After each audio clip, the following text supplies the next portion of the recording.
Mr. Werfel, I'd like you to look at Exhibit 182. It's an email that we're looking at there, Mr. Werfel.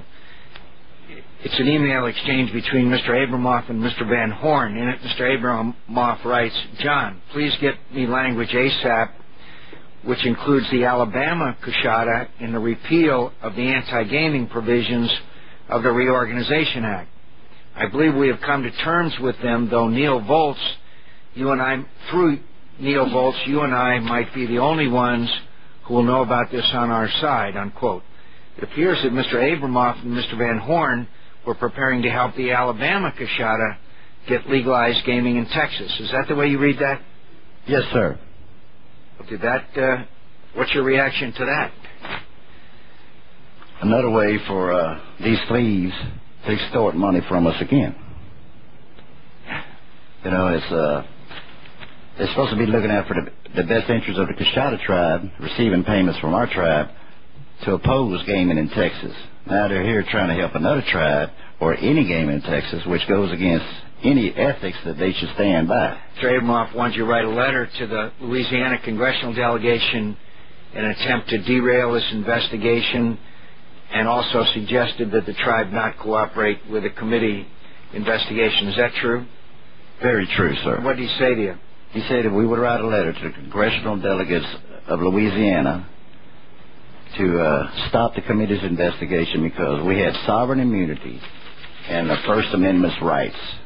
And he wanted me to do that. I would not do it. And now that I knew, he wanted me to take the bullet and him sit back and just relax. Might point out, please go ahead, the invoice in Exhibit 99 purporting to be from Greenberg Trarick. Greenberg is misspelled. Okay. It's an important point. Thank you for bringing it up. I doubt we would be issuing an invoice with our name misspelled. Gotcha. Thank you. I assume you feel this is a fraudulent invoice? Yes, sir. We have no knowledge. I speak on behalf of Greenberg Trarick. We have no knowledge of this invoice being sent. And you've looked, and no one in the firm has ever seen this or understands it as part of the firm. So you believe this was a fraudulent invoice? Yes, sir. All right. Did Mr. Abramoff suggest to you that you need not and should not cooperate with this committee? Yes, sir, Mr. Dorgan. He said we had sovereign immunity and First Amendment's rights, so we shouldn't cooperate, and the letter would go to the congressional delegation to stop the investigation. So he was suggesting you should not cooperate with this committee. You were approached by Mr. Scanlon, or by two attorneys on behalf of Mr. Scanlon, asking you to sign some information after this committee indicated that the investigation was ongoing. The two attorneys came to you on behalf of Mr. Scanlon and asked you to sign what kind of documents? It was documents of saying that Mike Scanlon did a good job for us, and at the time, that was before we really knew of any fraud committed against our tribe. When the Coshada tribe agreed with Mr. Abramoff to hire Mr. Reed's organization for its grassroots efforts, what arrangements were made to pay him, Ms. Van Hoof?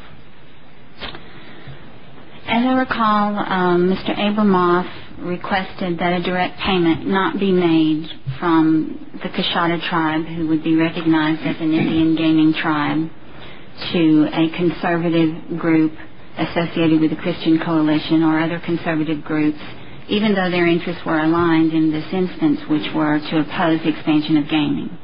And so how did the money flow? If I remember correctly, Mr. Abramoff asked if the tribe had another entity through which the payment could be made, and the tribe did not. A tribal friend indicated that he did, and that he would make the payment so long as he was reimbursed by the tribe. And that is my understanding of how the payment was made. Mr. Werfel, is that your understanding as well? Yes. It was, the payment was made to Ralph Reed. It was going to Ralph Reed, and that was done with the whole council approving it. The council sat there, they approved it, and, they got amnesia, I can't explain that, but it was done in a council meeting. Was Mr. Reed aware of where the money was coming from? I can't say if Mr. Reed did, but, you know, I don't want to speculate, but he should know. Ms. Van Hoof, if we can go to email 100, or exhibit 100, rather. That exhibit describes a strategy. It's a memorandum from Michael Scanlon in which he proposed a $3.1 million battleground program to fight off two potential competitors, gaming competitors.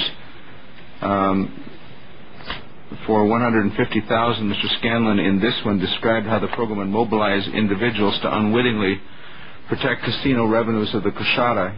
He says, quote, simply put, we want to bring out the wackos to vote against something and make sure the rest of the public lets the whole thing slip past them. The wackos get their information from the Christian right, Christian radio, mail, the internet, and telephone trees. Do you recall this proposal? And if so, was the proposal engaged? Was it successful?